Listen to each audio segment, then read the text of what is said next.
ఎగ్జాంపుల్‌గా ఒక స్టోరీ చెప్తే సక్సెస్ గురించి మా ఫ్రెండు 5 సంవత్సరాల నుంచి తను కానిస్టేబుల్‌కు ప్రిపేర్ అవుతున్నాడు. సో, దానికి 2 సార్లు ఫెయిల్ అయిండు.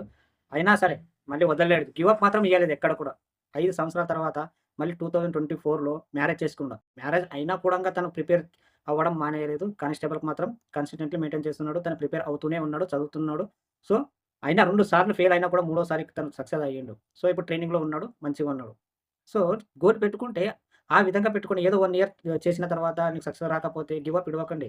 గివ్ అప్ ఇచ్చిన తర్వాత నీకు ఒక సంవత్సరం టైం వేస్ట్ అయితది మీరు. సో, టైం ఎక్కడ వేస్ట్ అయినా ఈ సంవత్సరం రాకపోతే ముందల సంవత్సరం వస్తది. లేదా ఆ సంవత్సరం రాకపోతే ఇంకో సంవత్సరంలో వస్తది. కానీ గివ్ అప్ మాత్రం ఇడవకండి. గివ్ అప్ మాత్రం ఇస్తే నువ్వు ఇన్ని రోజుల కష్టపడింది చాలా వృధా అయిపోతుంది.